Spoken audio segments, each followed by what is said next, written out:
Dr Roger Savadoro, secrétaire chargé de la formation politique, avec qui nous allons parler de la vie du parti et nous allons parler aussi de l'évolution de la vie même de notre nation, et bien d'autres points seront évoqués avec lui. Et le tout à votre émission Politique Alia. Bonjour ou bonsoir, monsieur Savadoro. Bonjour Monsieur Ouattara. Comment vous allez? Ça va très bien. Bienvenue à l'émission. Merci beaucoup, c'est un plaisir. Ok, merci bien. Le plaisir, il est partagé. On parle comme ça du MPS, le Mouvement Patriotique pour le Salut. Ce parti qui est né, qui a été créé en 2019. Dites-nous pourquoi la création d'un tel parti, d'autant plus que nous savons que la majeure partie, en tout cas ceux qui sont les têtes de pro de votre parti, sont des gens qui ont été des cadres au niveau de la transition. Est-ce que c'est une nostalgie comme ça de cette gouvernance-là qui a amené à la création du parti? Merci beaucoup, Monsieur Ouattara. Et je voudrais d'abord dire que si on va procéder à expliquer pourquoi le MPS est né, je suis sûr que cette émission ne suffirait pas pour le faire. Oui, tout à voilà, fait. parce que c'est au regard, bien sûr, de l'évolution de l'actualité. Sinon, ceux qui sont avec nous, qui étaient dans la transition, c'est pas évident que si les choses évoluaient comme ça, les MPS allaient voir le jour. Voilà, c'est à la suite, bien sûr, donc des événements. Voilà, depuis 2016 à maintenant, que le MPS a été créé. Vous voyez bien que c'est en 2019 pratiquement. Vers la fin donc du mandat donc du président. Donc c'est bien sûr sur la base donc de ce que vous aviez observé depuis 2016 que le MPS est né.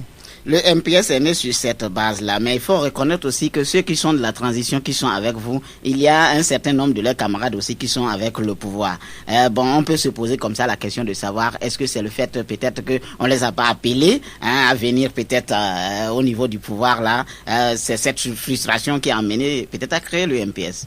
Pas du tout, parce que d'abord, la transition fut un succès. Voilà, sur le plan démocratique, sur le plan économique, la transition fut un succès. Si vous vous rappelez bien, je crois que c'est Trésor, un notaire Trésor a dit que, voilà, en Afrique, rares sont les élections, rares sont les transitions qui réussissent en Afrique, mais le Burkina Faso, en 13 mois, chrono a réussi en tout cas à mettre en place un gouvernement démocratiquement élu. Ça, sur le plan démocratique, personne ne peut contester que la transition a été un succès.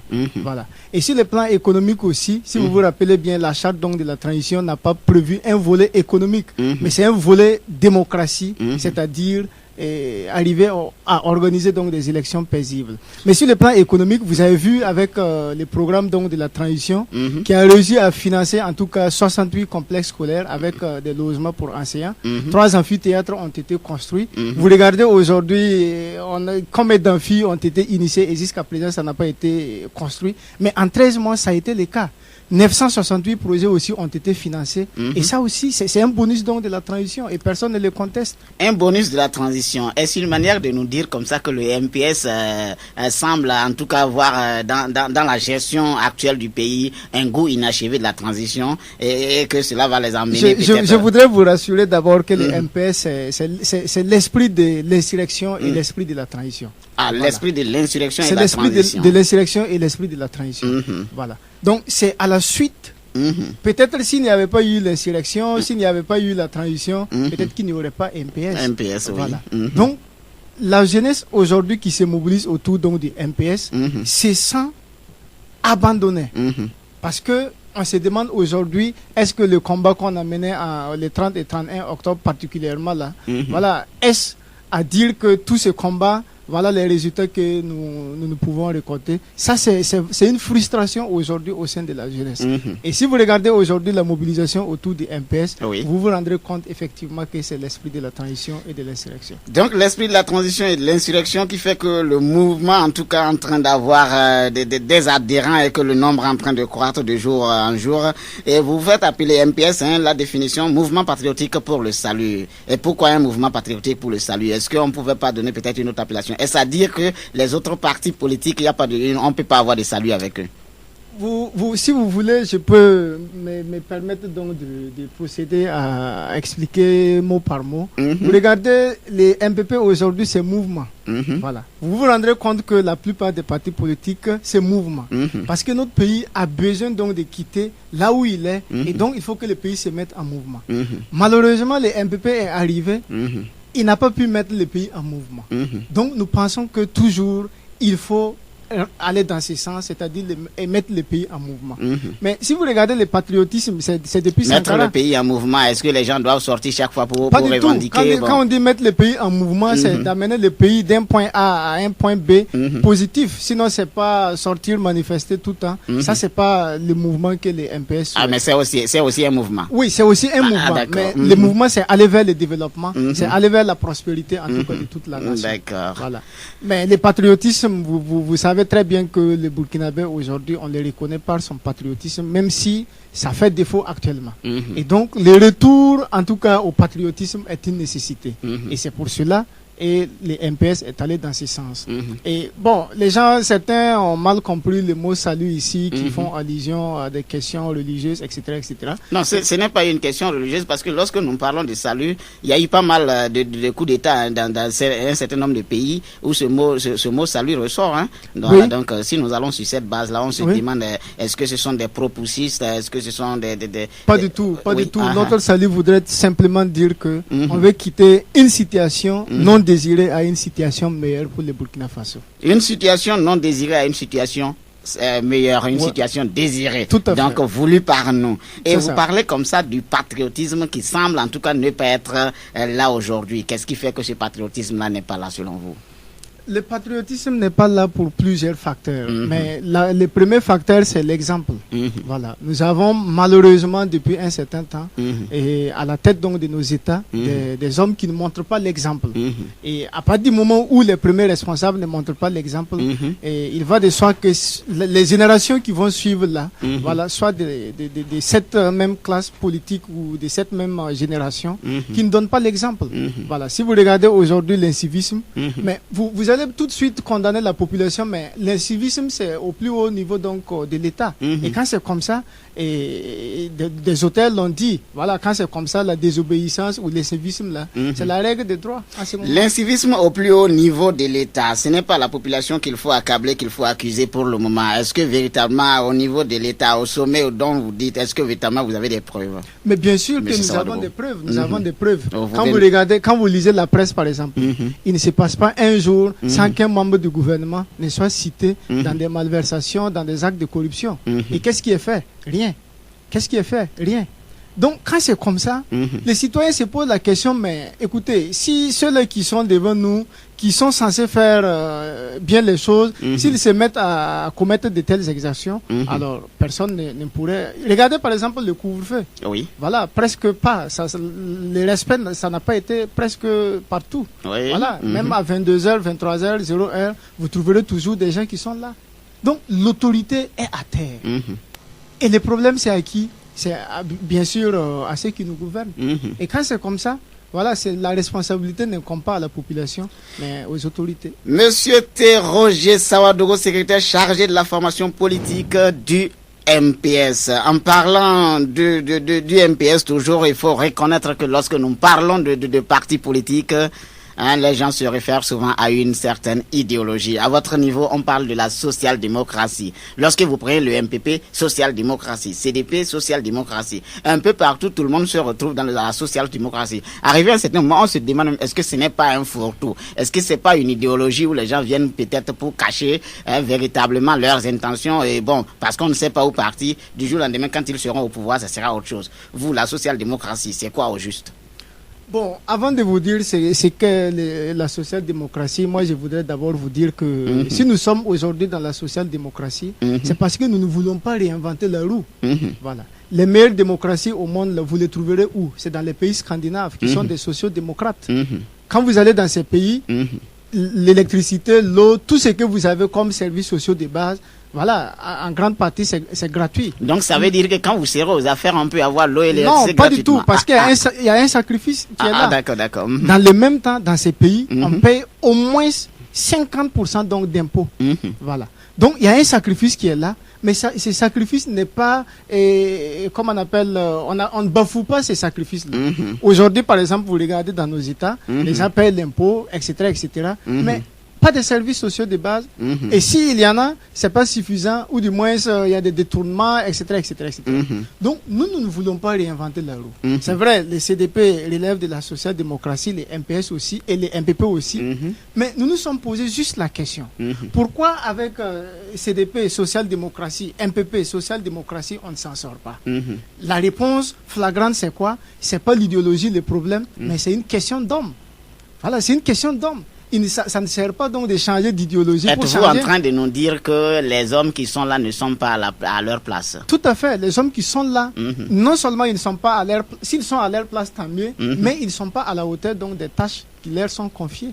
Voilà, et notre président Yacouba Isaac Zida, le président d'honneur Yacouba Isaac Zida, l'a dit, Roch n'est pas à la hauteur donc de la tâche qui lui est confiée. Il l'a dit depuis pratiquement 3 ans.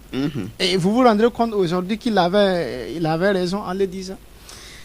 Vous vous rendrez compte qu'il avait raison en le disant, c'est vous qui le dites. En parlant, vous parlez déjà du président d'honneur Yacouba Isaac Zida, lui là même qui a été, je dirais comme ça, le premier ministre de la transition, même s'il a dirigé le Burkina pendant, on dirait comme ça, 21 jours en tant que chef de l'État, mais c'est la question du premier ministre que nous retenons, le lieutenant-colonel Yacouba Isaac Zida. En parlant de ce monsieur, apparemment ça fait quelques années, tout juste après la transition, qu'il a quitté le pays. D'aucuns disent qu'il a fui.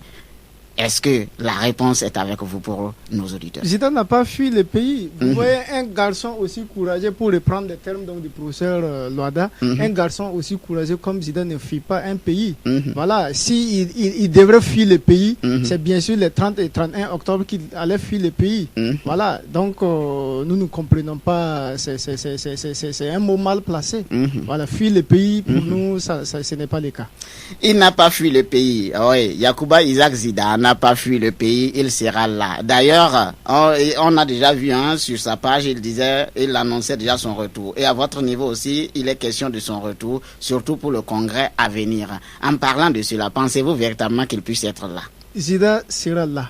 Le président d'honneur du MPS sera là. Il sera là. Oui. Mais vous n'êtes pas sans ignorer qu'il y a des poursuites judiciaires aussi qui sont en cours.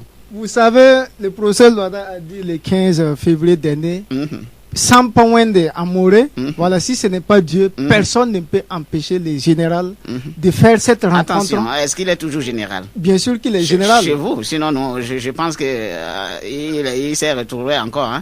Est-ce qu'il n'a pas été rétrogradé? Bon, ça c'est vous qui le dites, hein. Ça c'est vous qui le dites. Dans tous les cas, ça n'enlève rien à la personne donc de Zida. Donc nous pouvons l'appeler général comme on peut l'appeler son excellence Yacouba Isaac. Tout comme un maréchal, voilà. Donc il n'y a pas de problème. Voilà.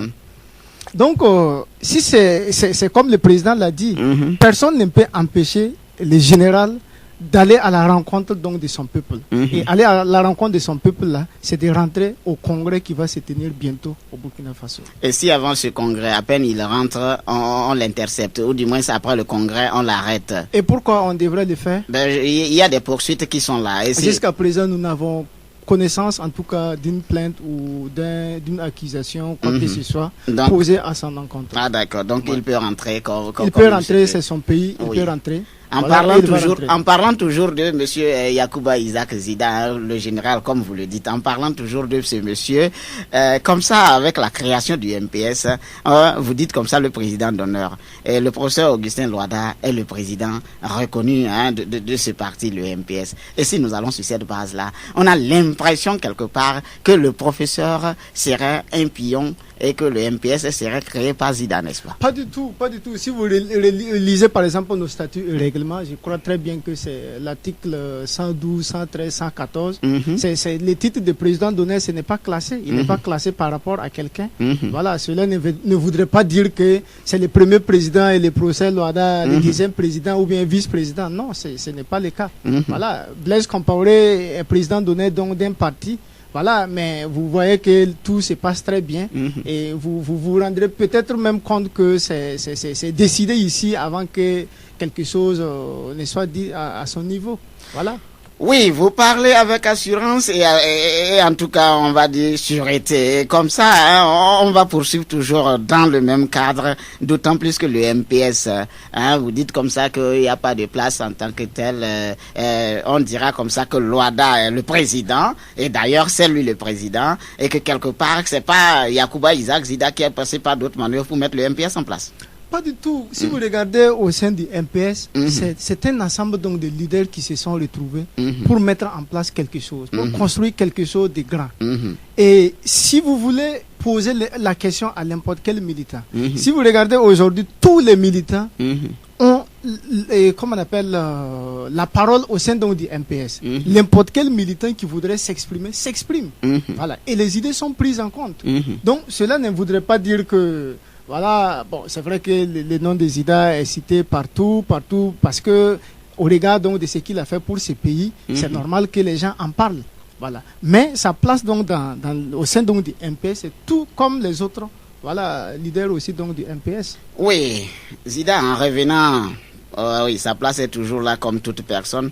En revenant, et si jamais du jour au lendemain, c'est lui peut-être qui est considéré pour que vous choisissez pour pouvoir représenter peut-être le MPS aux élections, etc.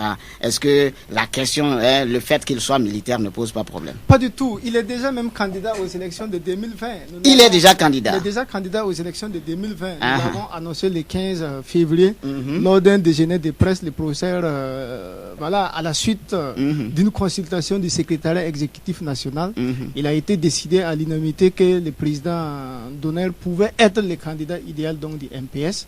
Et 2 jours après, il a répondu favorable, voilà, à cette sollicitation. Voyez-vous, quand je disais comme ça qu'il y a une main invisible quelque part, le président d'honneur n'est pas au pays. Et voilà, vous vous réunissez avec le président du parti et tous les autres, et à l'unanimité, pas comme les autres partis où la plupart du temps c'est le président du parti que tout le monde voit. Le président d'honneur directement, il est désigné et il est le candidat aux élections. Vous savez, le MPS, c'est un parti qui s'inscrit dans le renouveau. Voilà, nous sommes à l'écoute de nos militants au quotidien. Voilà, nous avons été approchés plusieurs fois par des comités qui sont venus de la base. Voilà, parce que pour eux, ils veulent que le général soit candidat du MPS. Donc, c'est à la suite donc de cette sollicitation, voilà, que le secrétariat exécutif s'est réuni sous condition, en tout cas, que le Congrès va entériner. D'accord. Voilà. Cela voudrait dire que c'est le Congrès qui viendra entériner si le général sera notre candidat, voilà, effectif aux élections. Voilà, mais en attendant, en tout cas, à l'unanimité, vous êtes d'accord déjà que c'est le général qui va représenter le MPS. Il y a un accord de principe. Voilà, il y a un accord de principe, c'est le général qui va représenter en tout cas le MPS aux élections. Et maintenant, cet accord de principe, sur quoi est-ce que vous vous êtes basé? Sur quoi est-ce que vous vous êtes fondé? Le général, qu'est-ce qu'il incarne au juste? Qu'est-ce qui a poussé en tout cas le groupe à choisir monsieur Yacouba Isaac Zida? Vous savez, Zida jouit de 2 choses. De la légalité, parce que les statuts et règlements voilà, autorisent n'importe quel militant à prétendre à cette responsabilité ou bien à poser sa candidature. La deuxième chose aussi, c'est la légitimité. La légitimité, les gens ont besoin de lui. Si vous allez aujourd'hui dans n'importe quel village, vous dites Zida, ça suffit. Tout le monde sait qui est ces garçons-là, pour reprendre les propos donc, du procès Loada. Et donc, à partir de ce moment, quelqu'un qui a la légalité et la légitimité donc d'être candidat, voilà, nous avons soumis la requête à l'ensemble donc du secrétariat exécutif, voilà, qui n'a pas trouvé d'inconvénient. D'accord. Vous parlez comme ça de tout ce groupe-là qui n'a pas trouvé d'inconvénient. Mais je tiens quand même à vous rappeler que le professeur Augustin Loada est un professeur de droit. Et il maîtrise beaucoup le domaine politique. Donc on va dire comme ça, c'est un politologue. Si nous allons sur cette base-là, il maîtrise tellement son domaine et il enseigne des étudiants. Même, je dirais comme ça, le niveau encore plus supérieur, même à l'université. Et si nous allons sur cette base-là, il sait quand même que le Burkina Faso, un pays comme le Burkina Faso, il y a déjà plusieurs partis politiques. Est-ce que à travers ce que vous vouliez, est-ce que vos différentes idées, vous n'aviez pas pu rassembler le tout comme ça et dire c'est tel parti au moins ce qui peut nous défendre et nous on va rejoindre ce parti, les faire changer les choses là-bas plutôt que de créer un autre parti pour venir augmenter le nombre déjà qui est là, peut-être plus de la centaine, 150, 180 partis politiques comme ça. Vous savez que le nombre de partis politiques au Burkina Faso n'est pas aussi consistant comme vous le pensez par rapport aux pays comme même les États-Unis que vous voyez. Ah, les États-Unis. Voilà. Les États-Unis, il y a deux grands partis. Oui, il y a des grands partis, mais à l'intérieur, il y a plusieurs courants. Bon, vous pouvez trouver au moins 80 à 100 courants. Voilà. Mais ça, ce n'est même pas notre problème. Vous savez, il y a au moins 3 types de partis politiques. Oh, oui. Voilà. Il y a des partis contestataires, des partis qui savent que voilà, le pouvoir, ça ne l'intéresse pas, c'est animer peut-être la vie politique qui les intéresse. Je ne vais pas citer des partis, vous pouvez en trouver. Il y a des partis aussi de soutien qui sont créés, qui savent que voilà, ils ne sont pas suffisamment organisés pour arriver au pouvoir, ou du moins, là aussi, voilà, le pouvoir ne les intéresse pas, mais ils sont, cependant, ces partis politiques-là, sont prêts à soutenir celui qui va gagner. Donc, nous ne voulons pas nous classer dans les deux catégories donc, des partis politiques. Nous voulons nous classer dans la catégorie des partis politiques qui veulent conquérir, gérer et conserver le pouvoir d'État. C'est pour cela que nous avions créé les MPS. Ah d'accord.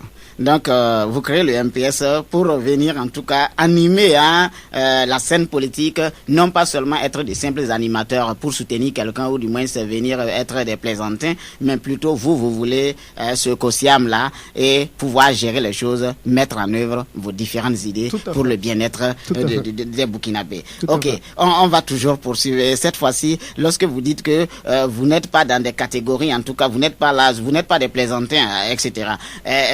De quel côté est-ce que on doit vous classer? Opposition politique, en tout cas affiliée, reconnue ou non affiliée?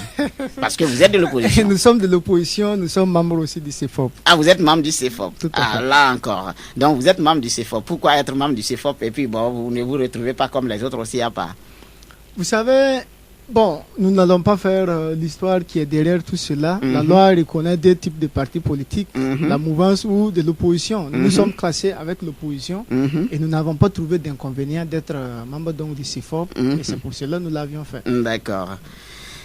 Amis auditeurs, nous sommes avec Monsieur Roger Sawadoro, le chargé, je disais déjà, le chargé de formation politique, de la formation politique au niveau du MPS. C'est avec lui qu'on évolue comme ça à votre émission Politicalia. Bien avant de poursuivre, on va quand même rappeler que le MPS est un parti d'opposition. Il dit clairement qu'ils sont affiliés à l'opposition politique et que leur mentor, à savoir le président d'honneur Yacouba Isaac Zida, en tout cas de principe, est déjà candidat pour les élections de 2020 en attendant le congrès qui va venir entériner le tout. On va maintenant poursuivre avec vous, mais cette fois-ci on va aller au-delà de votre parti politique, on va aller comme ça en ce qui concerne la vie même de toute notre nation. Il faut le rappeler déjà que tout juste après la transition, on a connu les premières attaques terroristes au niveau du Burkina Faso. On se demanderait souvent même est-ce que c'est pas la transition qui déjouait ou du moins est-ce que les terroristes attendaient que la transition finisse d'abord pour voir celui qui va venir s'ils ne faisaient pas leur affaire pour taper le pays. Et jusqu'à aujourd'hui ça continue. Les gens, que ce soit les forces de l'ordre, que ce soit la population civile, ça ne fait que mourir. Les orphelins, les veuves, les déplacés sont là. La question de la nourriture, donc la famine même aussi est par endroit. Au niveau du MPS, vous avez aussi reconnu véritablement que cette question du terrorisme n'est pas un truc à banaliser et que le pays va totalement mal. Il faut véritablement agir et promptement. Et en parlant de cela, le MPS, qui est un parti politique de l'opposition, bien que vous soyez de l'opposition, est-ce que vous avez des antidotes pour sauver le peuple burkinabé? Même si vous n'êtes pas aux affaires, est-ce que vous n'aviez pas un certain nombre de solutionnements pour nous sortir de ce trou à rats? Je voudrais d'abord, au nom du mouvement patriotique pour le salut, présenter en tout cas nos condoléances à toutes ces familles qui sont victimes depuis 2016 et vraiment témoigner notre solidarité à toutes les familles qui sont déplacées, qui vivent vraiment dans des détresses depuis 2016. Et ceci étant, vous savez, je ne voudrais pas, mais je vais les citer quand même. Vous savez que notre président d'honneur, c'est un officier supérieur donc des renseignements. Il fut Premier ministre président et aussi ministre donc, de la Défense. Si vous vous rappelez bien, le 30 décembre 2018, il avait proposé qu'on lève en tout cas un contingent d'au moins 3000 soldats dans les régions qui sont touchées par le terrorisme là, pour éponger en tout cas la liste des possibilités de recrutement des terroristes. Vous vous rendez compte que c'est en 2019 à côté que les MPP proposent le recrutement donc des volontaires. Ça veut dire qu'ils ont reconnu en cette idée-là, en tout cas, une certaine pertinence. Ça, vous le savez. Voilà. Vous savez très bien que le colonel Auguste Denis Barry avait proposé en son temps, en 2016, la création d'un centre. Ça a été créé aussi. Mais vous vous rendez compte que c'est en 2019 que le MPP vient créer un centre pour ce travail. Donc, nous sommes dans une logique de contestation ou du moins de rejet et des compétences donc, de nos citoyens. Et dans un tel contexte, il va de soi que nous ne soyons pas à la hauteur donc, de la tâche. Mais je voudrais rappeler quelque chose, parce qu'aujourd'hui, quand on parle donc du terrorisme, les gens ont tendance à dire que voilà, les MPP, c'est par malchance, ils sont venus, voilà, le terrorisme, c'est une surprise. Mais en réalité, ce n'est pas une surprise. Ah bon? Ce n'est pas une surprise. Si vous regardez très bien, expliquez-vous en tout cas. Le mardi 11 septembre 2001, ce fut la première attaque terroriste emblématique de l'histoire aux États-Unis. Et vous savez très bien, c'était en 2001. Si vous voulez vous compter, 8 mois après, Roch-Marc Christian Kaboré est élu président de l'Assemblée nationale du Burkina Faso. En 2012, alors qu'il était toujours président de l'Assemblée nationale, les mouvements sécessionnistes ont commencé au Mali. Oui. En 2013, ce fut la première attaque au Niger. Et vous savez, moi j'ai compté 21 jours après, le mouvement MPP est créé. Et c'est Roch qui est le président donc, de ces mouvements et qui prétend être le président donc, de tous les Burkinabés aux échéances électorales à venir. Si vous regardez très bien, en 2014... Vous ne le reconnaissez pas comme président? Bon, oui, il est le président de tous les Burkinabés, mais en son temps, il n'était pas encore le président. Il prétendait être le président de tous les Burkinabés. Ok. Si vous regardez très bien, en 2014, le G5 Sahel a été lancé. À ce moment, le MPP était toujours... C'est Roch qui était toujours à la tête.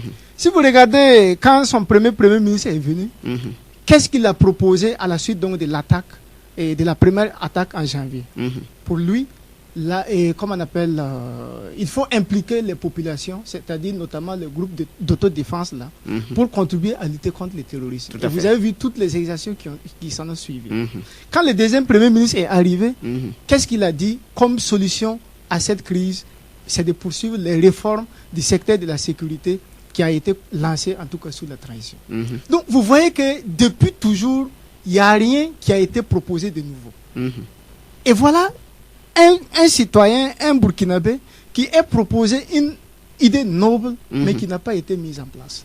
Donc aujourd'hui, douter que les MPS, dire que les MPS ne peut pas être à la hauteur donc, de cette situation sécuritaire, c'est de ne pas aussi reconnaître ce qui a été fait. En tout cas, non, nous n'avons pas dit que le MPS ne peut pas être à la hauteur. On a demandé s'il y avait des antidotes, comment faire, comment nous aider. Voilà. Donc, le premier élément, il faut aller vers aussi la réconciliation de tous les Burkinabés.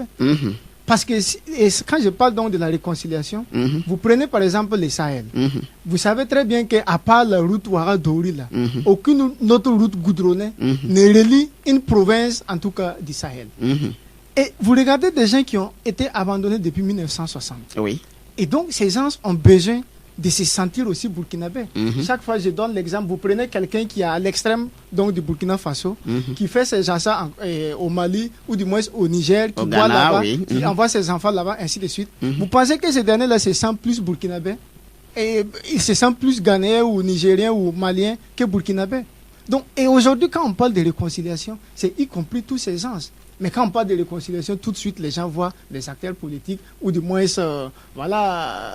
les politiciens. Non, il faut réconcilier tous ces gens-là aussi. Oui, mais à votre niveau aussi, vous avez parlé, en parlant de réconciliation, vous avez parlé du retour probable de Blaise Compaoré. Oui. Oui, maintenant ce retour, comment est-ce que ça doit se faire? Est-ce qu'en parlant de réconciliation, tout le monde doit venir comme ça et puis c'est fini? Non, nous, si vous regardez très bien, j'ai bien fait d'amener notre manifeste à côté. La première antidote que nous proposons, c'est la réconciliation. Réconcilier, mais ça devrait passer au moins par les 3 étapes. Voilà, la vérité, la justice et bien sûr le dialogue. Ah, d'accord. Voilà. Et si vous regardez très bien, la transition a fait les points donc des crimes de sang économiques depuis 1970 jusqu'à 2014. Ça fait 5065 dossiers. Oui. Est-ce qu'aujourd'hui, on a consulté ces gens-là? Parce qu'on ne peut pas aller à une réconciliation sans avoir consulté ces gens-là. Les gens aiment prendre l'exemple donc du Rwanda, de l'Afrique du Sud, mais c'est totalement le contraire.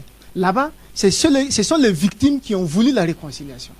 Mais ici, ce sont les bourreaux entre griffes qui veulent la réconciliation. Et donc, il faut renverser la tendance. Il vaut mieux consulter ces 5065 dossiers-là. Ce sont ces gens-là qui sont capables de nous dire jusqu'où ou dans quelles conditions ils sont prêts pour aller à une réconciliation. D'accord. Et pour nous, c'est la première solution. D'accord. Avant de rentrer en profondeur dans cette réconciliation, nous sommes toujours sur la question du terrorisme. Au niveau du MPS, lors d'une conférence de presse, vous avez parlé de la réforme de l'armée. Cette réforme de l'armée, vous dites comme ça qu'il ne s'agira pas d'enlever les têtes et puis les faire remplacer. Il faut une véritable réforme, cette véritable réforme de l'armée. D'autant plus que votre président d'honneur est de l'armée, il maîtrise bien le domaine. Dites-nous un peu comment est-ce que cette réforme doit être faite, même si on dit que l'armée c'est la grande miette. Je ne pourrais pas vous le dire mieux parce que nous sommes en train donc de finaliser notre programme électoral. Mais je voudrais dire une phrase qui se trouve dans le livre donc, de son Excellence Yacouba Isaac Zida, qui est notre président d'honneur. Quand vous regardez la réforme de l'armée qui est là, ils ont mis en place un plan stratégique de 5 ans. Alors qu'aucun plan stratégique ne peut s'étaler sur une période de 5 ans et être efficace. Voilà. Donc, il n'y a pas eu de réflexion. C'est aussi de réfléchir pour une armée d'aujourd'hui et de demain. Si vous regardez très bien, quand je parle aussi donc des attaques terroristes là, c'est en 2009 que la première loi a été votée contre les répressions d'actes terroristes au Burkina Faso. Et c'est Roch-Marc Christian Kaboré qui était à l'Assemblée nationale à ce moment. Et depuis lors, il a fallu attendre après l'attaque. C'est en décembre 2015, voilà, quand la transition était en train d'aller vers sa fin, cette loi a été modifiée. Donc, aucune prévision, aucune planification n'a été faite sur la question en lien avec le secteur de la sécurité. Mais nous réunissons vraiment des gens pétris de connaissances. Le professeur Loade, vous l'avez dit, c'est un politologue. Le général aussi, c'est un officier supérieur donc des renseignements. Donc, c'est clair que nous aurions, en tout cas, le moment venu, les programmes en tout cas les plus Et vous adaptés. avez un fiscaliste avec vous? Oui, nous avons un fiscaliste, Maître Dembélé, voilà, Salifou, qui est avec nous. Donc, nous aurons à terme les programmes les plus adaptés à la réalité que nous traversons aujourd'hui. À la réalité que nous traversons. Dans vos explications, vous avez parlé comme ça de ces volontaires-là. Les volontaires qui ont été enrôlés, en tout cas par notre armée, ou du moins le pays a demandé des volontaires. Les gens sont là, ils se sont fait enrôler, ils sont un peu sur le front. Et le moment où ça a été lancé, ça a réveillé plus d'un de son sommeil. Et jusqu'à aujourd'hui, les gens continuent d'en parler. Les gens même se disent, si aujourd'hui on attaque plus, on tue plus les civils, c'est à cause de ces volontaires au niveau du MPS. Qu'est-ce que vous, jusqu'à aujourd'hui, vous préconisez au juste, ou du moins vous êtes favorable à cela? C'est une hypothèse plausible. Si vous regardez très bien, et même l'actuel premier vice-président donc, du MPP l'avait dit, et Clément Sawadro l'avait dit entre-temps que voilà, nous devenons de plus en plus forts face au terrorisme parce que les terroristes n'attaquent plus les forces de défense et de sécurité. Il l'avait dit. Donc, plus tard, ce sont les forces de défense et de sécurité qui étaient la cible. Aujourd'hui, nous sommes retombés dans la situation de départ. Et dire aujourd'hui que c'est le recrutement donc, des volontaires, c'est une hypothèse plausible. C'est une hypothèse plausible parce que c'est mal vu que dans un village, là, tout le monde se dit, mais voilà les gars qui est chargé donc, des questions de renseignement, voilà c'est lui qui donne les informations, etc. etc. Donc, c'est mettre la population vraiment en face d'un problème. Et ils vont se faire tuer par les terroristes parce que les ennemis sont connus. Des gens qui ne sont pas suffisamment formés, qui ne sont pas suffisamment outillés. C'est pour cela que notre président d'honneur avait proposé le recrutement des soldats. C'était la meilleure façon. Et lui, il dit, on recrute dans les zones qui sont touchées, on les forme là-bas et ils sont affectés là-bas. Parce que, ils savent très bien que si la formation a pu se tenir dans la localité, Ils savent très bien que si ces gens ont été recrutés dans cette localité, mais vous envoyez des policiers ou des soldats dans une région où ils ne maîtrisent pas les routes. Vous voyez que c'est un problème. Donc, il fallait recruter des gens de la localité. Ça, nous sommes tous d'accord avec ces principes. Mais il fallait les former là-bas, il fallait les affecter là-bas. Donc, il ne fallait pas prendre comme des volontaires simplement comme ça, comme des volontaires simplement. Voilà. Donc là, ça pose problème. Là, ça pose problème. D'accord. En dehors de cette question de l'insécurité, du terrorisme, il y a aussi un autre problème qui est là. C'est aujourd'hui la question de la pandémie du coronavirus.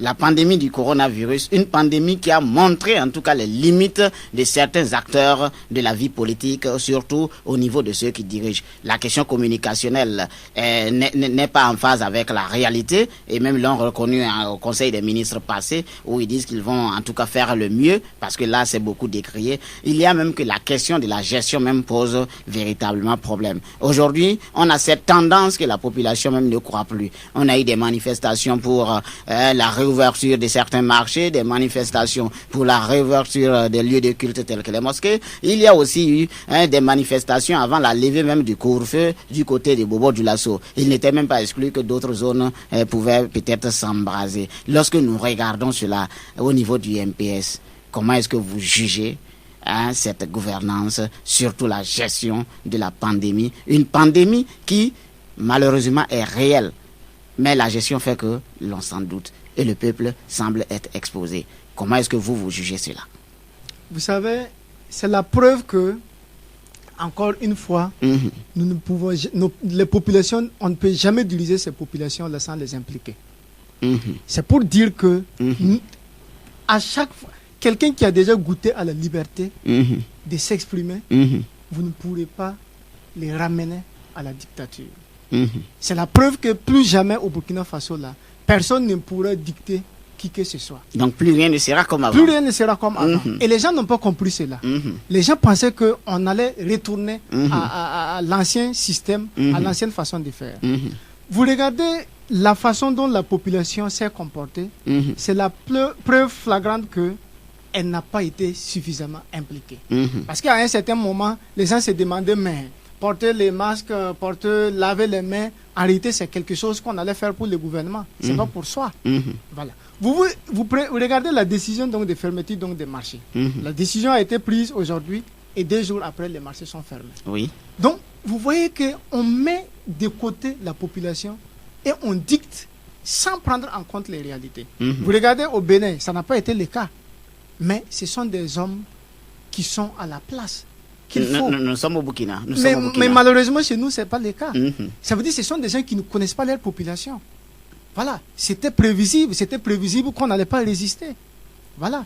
Heureusement qu'ils l'ont compris tôt ou tard, je ne sais pas. Voilà. Donc, cette question donc, de coronavirus-là a mis à nu vraiment plusieurs choses.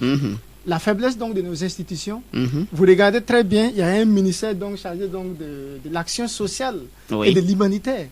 Mais qu'est-ce que vous aviez vu faire, ce ministère-là faire pendant cette crise? Si elle avait fait quelque chose, elle avait prévu de faire quelque chose, il n'y aurait peut-être pas eu le coronaton. Vous savez que l'Assemblée nationale n'a que 3 fonctions. C'est voter la loi et dans ce contexte, c'est peut-être de proposer à ce qu'on revoie à la hausse donc, le budget donc, pour la lutte contre le terrorisme. Ou du moins la fonction la plus importante, contrôler l'action du gouvernement dans la situation de Covid. Ou du moins, comme on appelle, voter des lois autres lois qui vont accompagner la lutte. Mais c'est l'Assemblée nationale qui s'est retrouvée à mener des actions donc, du ministère de l'Action sociale. Vous regardez également le ministère donc, de la Santé.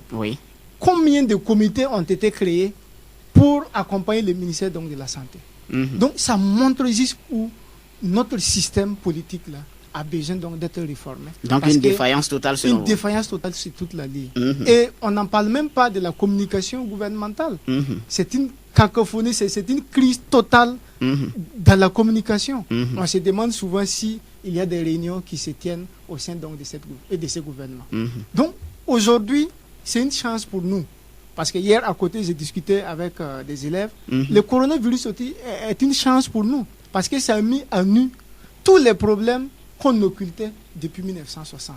Et ça, ce n'est pas au Burkina Faso seulement, c'est aussi bien au niveau africain, au niveau mondial. Au niveau africain et au niveau mondial. Oui, vous dites comme ça que hier déjà vous discutez avec des élèves. En parlant des élèves, dans le cadre toujours de cette pandémie, les écoles étaient fermées. Maintenant, les écoles, on a demandé la réouverture et tout est prêt. Depuis le lundi, ça a eu lieu. Mais semble-t-il que les conditions véritables telles qu'annoncées par le gouvernement sur le terrain, ce n'est pas le cas. Les élèves, à travers déjà, je dirais comme ça, l'association des délégués, ont fait sortir une note. Il y a l'AESO aussi qui a fait sortir une note pour dire qu'ils ne sont pas prêts pour accompagner le gouvernement. Nous avons aussi les enseignants vacataires aussi qui se démarquent. Il y a aussi les 4 syndicats qui ont refusé de participer, qui ont claqué la porte à cette rencontre avec le ministre en charge de l'enseignement, de l'éducation là, qui ont claqué la porte, qui disent comme ça que tout doit être arrêté à partir de maintenant, quitte à ce que le minimum même dit par le gouvernement, par le ministre, puisse être mis en place, à savoir les masques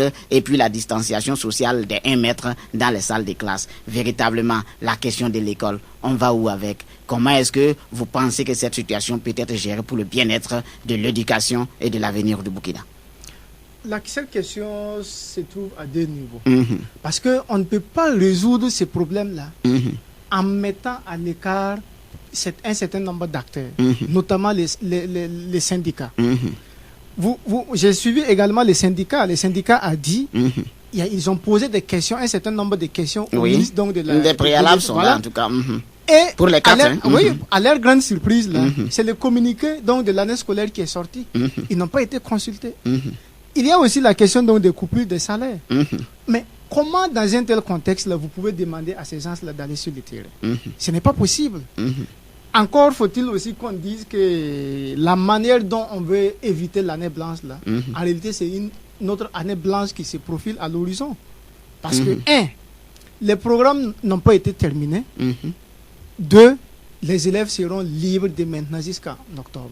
Vous prenez un enfant de CP1 qui va prendre 8 mois de vacances, qui doit aller au CP2, vous savez très bien que c'est un échec aussi programmé. Pourquoi aujourd'hui ne pas mettre toutes les conditions à la disposition donc des enseignants, aussi des élèves, pour qu'on finisse les programmes, on maintienne les élèves au moins pendant 2 mois, et à la fin, on peut prendre la décision donc de faire passer les élèves sur la base de 2 moyennes ou bien 1 moyenne. À ce moment, on aura évacué les programmes, on aura aussi retenu les élèves pendant un bout de temps. Tout à fait. Donc, ça veut dire que, comme ils n'ont pas donc la solution au problème, il fallait trouver une solution alternative, mais qui est un échec. Vous savez très bien que c'est sous le grand-père Joseph-Marie Dabiré que le Burkina Faso a connu son année blanche. Peut-être qu'il s'est vite réveillé pour ne pas retomber encore dans une même année blanche. Donc vous pensez comme ça que c'est pour éviter le signe indien? C'est pour éviter l'année blanche. Voilà. Donc c'est la solution minimale qu'ils ont proposée. On n'a pas besoin donc de réfléchir pour proposer cette solution. Encore faut-il que la question de la fronde sociale puisse être résolue. Et jusqu'à présent, la plupart donc des établissements publics ne sont pas rentrés. Voilà. Ils ne sont pas rentrés. Il y a des enseignants qui ne donnent pas de cours. Voilà. Et même s'ils contournent cela, parce qu'ils peuvent contourner et aller à l'examen sur la base donc, de ce qu'on a fait, mais la correction aussi, au niveau de la correction, on va les rattraper encore. Est-ce qu'ils ne vont pas réquisitionner ou recruter des gens ailleurs pour venir corriger? Ils vont recruter, c'est vrai, mais les moyens dans les établissements, ainsi de suite, là, ce n'est pas encore rentré. Ce n'est pas encore rentré. Même si le fait de dire choisir 2 moyens, il y a des établissements qui n'ont pas 2 moyens, on fait comment? Donc, ça veut dire qu'il n'y a pas eu de réflexion, il n'y a pas eu de concertation. Avant donc de prendre de telles décisions, il fallait qu'on tienne le conseil.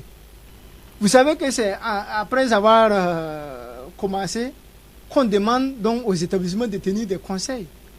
Mais il fallait tenir des conseils. Mais il y a eu des rencontres avec les syndicats, il y a 16 qui ont décidé d'accompagner le gouvernement. Mais vous savez, ce n'est pas les 16 qui constituent les syndicats burkinabés. Pour une situation pareille, il faut tout le monde, sans exclusion.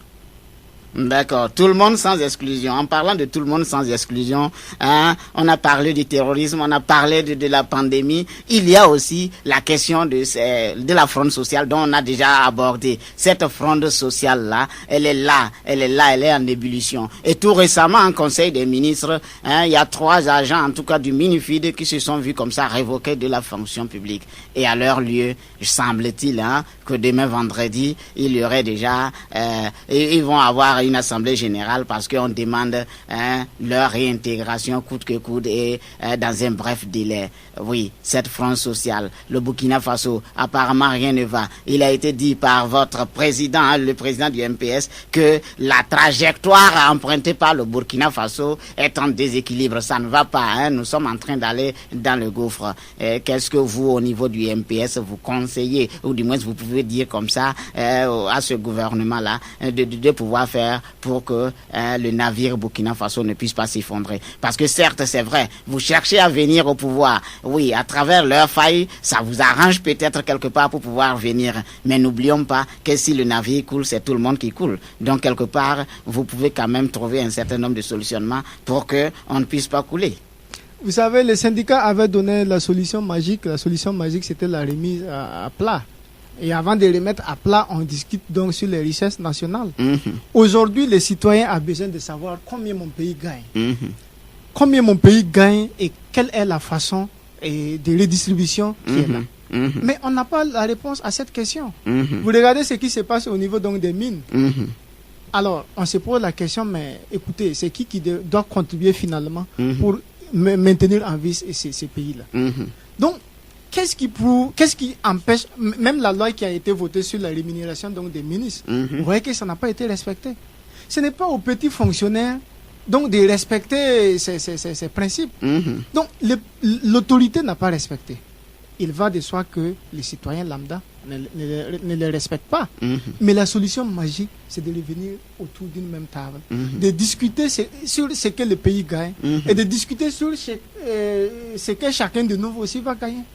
Et on repart sur une nouvelle base. Voilà.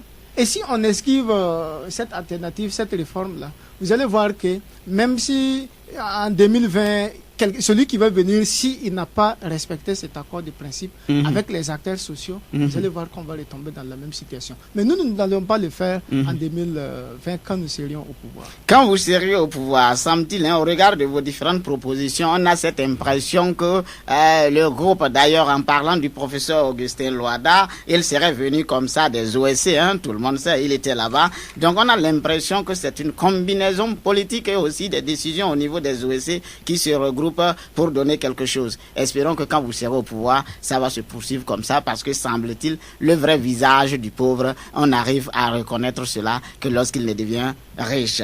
Amis auditeurs, nous sommes avec M. T. Roger Sawadoro, secrétaire chargé de la formation politique du MPS.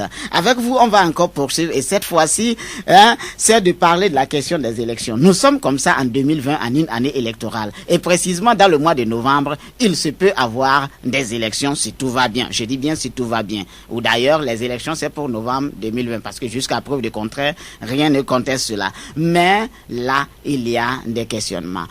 Au niveau des partis politiques non affiliés à l'opposition politique au CEFOP là, ils disent comme ça que ces élections là, il faut les reporter. La CODER aussi dit aujourd'hui qu'il faut reporter les élections de 2020 parce que les conditions ne sont pas favorables. On ne peut pas laisser la question sécuritaire pendant que des Burkinabés meurent, on va être là en train de jouer à une question d'élection. Les autres pensent véritablement, les non-alignés en tout cas, pensent que vous qui êtes du côté du CEFOP, vous travaillez à une réélection du président Roch-Marc Christian Kaboré, vous êtes complice, peut-être qu'il y a un gain, un truc façon comme ça, nous ne savons pas assez, et vous à votre niveau, vous parlez d'élection. Est-ce que vous ne pensez pas aujourd'hui que ceux-là, les non-alignés et la CODER qui demandent le report de ces élections-là, ont quelque part quelque chose disent quelque chose de vrai quelque part, compte tenu de la situation que vit le pays? Cette question de report d'élection ou non est à la fois pertinente et non pertinente. Parce que c'est pertinent parce que d'abord, ce n'est pas normal. Parce que quand on dit un pays, il y a au moins trois éléments. Il faut la population, il faut le territoire et il faut l'autorité. Mais nous, on n'a pas le territoire. Il y a une partie de la population aussi que nous avions perdue. Donc, c'est normal, c'est pertinent de penser qu'il faut rétablir cela avant d'aller vers une élection. Oui. Ça, moi, je comprends en tout cas cette hypothèse. Elle est plausible. Mais elle est aussi impertinente parce que vous savez très bien que aujourd'hui, si on se pose la question, qui nous a mis dans cette situation?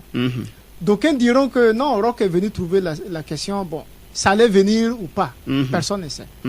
Mais la gravité dans laquelle nous sommes aujourd'hui, qui nous a mis dans cette gravité? C'est bien le gouvernement en place. Et aujourd'hui, le risque de ne pas aller, il y a un gros risque aussi de ne pas aller aux élections. Parce que quel est ce risque? Voilà, ce risque, c'est de se retrouver en 2020, toujours avec ces mêmes acteurs-là. Et nous allons continuer jusqu'en 2025 avec ce que nous vivons. Voilà. Et si en 2020, après les élections, les mêmes acteurs sont toujours reconduits? Alors, ça maintenant, c'est à la population d'assumer les conséquences de ses choix. Ah, d'accord. Voilà. Si la population veut être complice donc de son propre malheur, c'est de faire cela. Voilà. Nous pensons qu'il faut changer. Pas changer pour changer, mais changer pour une alternative. Voilà. Donc aujourd'hui, d'autres pays ont expérimenté cela. Même avec la question donc du coronavirus dans le même contexte, il y en a qui ont tenté d'organiser des élections. Oui. Le Mali a tenté d'organiser des élections. Voilà, il a pu le faire. Pourquoi aujourd'hui, nous au niveau du MPS, ce que nous pensons, c'est de réunir tous les acteurs là, quitte à ce qu'ils définissent. Voilà, au regard donc de ce contexte, voilà la façon dont on va procéder pour aller aux élections. Mais dire qu'il ne faut pas aller aux élections, alors c'est de préparer également, et c'est de préparer encore, en tout cas, une autre chute de la population, voilà, vers les enfers. D'accord, vers les enfers. Monsieur Ter Roger Sawadogo, nous sommes en train de tirer tout doucement vers la fin de l'émission Politicalia de ce jour. Et bien avant de nous quitter, il faut le reconnaître, il y reste encore deux niveaux. L'avant-dernier niveau de cette émission, c'est le panier. Et le panier consiste à donner votre avis sur des noms de personnes dont je vais vous donner. Voilà, donc vous allez donner votre avis, votre appréciation, en tout cas l'appréciation du parti. D'autant plus que votre présence ici, c'est le parti qui vous a mandaté. J'ose croire en tout cas. Donc sur cette base, on va vous donner le premier nom. J'espère que vous êtes prêts. Je suis prêt. D'accord. Le professeur Abdoulaye Soma. Abdoulaye Soma. Vous savez qu'il a le parti politique Soleil d'avenir ou de l'avenir. Je n'ai pas eu la chance donc de côtoyer le professeur Soma, mais je trouve que c'est un grand frère, c'est un jeune qui est compétent. Voilà, parce que moi aussi je poursuis donc la carrière donc de recherche. Quand je regarde un jeune qui est parvenu à ce sommet, et pour quelqu'un qui est en train de préparer aussi une carrière similaire, en tout cas je le trouve compétent. Je le trouve compétent. Voilà, je pense également que c'est quelqu'un qui est très compétent, qui a des idées. Voilà, mais je pense également qu'il devrait beaucoup plus écouter aussi les aînés. Voilà, ça lui rendrait encore plus emblématique. D'accord. Luc Marius Ibriga. Également, ce sont des professeurs que je n'ai pas connus, je ne les ai pas côtoyés. Voilà, c'est depuis son passage à la tête donc de l'autorité supérieure du contrôle d'État. Et je trouve qu'il mène un travail assez formidable. Voilà. L'autorité supérieure du contrôle d'État, je pense que les actions qu'il mène depuis toujours sont des actions impartiales. Voilà, ils ne sont pas menés à des actions de corruption, etc. etc. Donc, c'est un homme que je respecte beaucoup. D'accord. Maître Belouindé Stanislas Sankara. Alors, lui aussi également, c'est vrai que nous sommes dans le milieu politique, mais je ne l'ai pas côtoyé. Et, en tout cas, je le respecte beaucoup parce que s'il a pu être celui-là qui s'est opposé à Blaise avant que toutes les autres oppositions ne viennent, voilà, c'est quelqu'un aussi qui a eu un courage politique à un moment donné. Mais je me dis qu'actuellement, il devrait aller à la retraite politique. Le professeur Lougué, ministère de la Santé. Cette vieille mère, ou du moins cette mère, au départ donc, du ministère, en tout cas, je la suivais de près, je la respectais. Mais depuis son passage, je pense très bien, le dimanche 8 mars donc, 2020, à Burkina Info, Oui, elle a dit que, voilà, vous ne pensez pas que nous allons fermer nos frontières pour un virus. Elle a également dit que nous sommes prêts pour faire face à cette situation donc, de Covid. Et plus tard, avec les mensonges au niveau donc, du décès donc, de la députée Rose Marie, je commence à avoir donc, des méfiances vis-à-vis de sa personne. Des méfiances vis-à-vis de sa personne. On va poursuivre. Cette fois-ci, c'est avec le chef de l'État, Roch-Marc Christian Kaboré. Roch-Marc Christian Kaboré, je ne l'ai jamais côtoyé. Je l'ai lu dans les livres, dans les médias. Je pense que c'est un homme, ça il faut le dire, c'est un homme très humble. Mais je pense qu'il serait mieux voilà, à gérer, en tout cas, à être un père de famille qu'à être un chef d'État. D'accord. On va terminer par votre président d'honneur, Yacouba Isaac Zida. C'est comme si on vous disait de parler du bien ou du mal de votre propre père. Vous savez, c'est un homme qui a des compétences professionnelles et des qualités humaines aussi que je respecte beaucoup. Parce que si vous côtoyez aujourd'hui toutes les personnes qui sont autour de lui, vous comprendrez qu'il a quelque chose de grand qu'il veut donner à ce pays, mais qui n'a pas encore eu la voie normale, la voie par laquelle l'exprimer.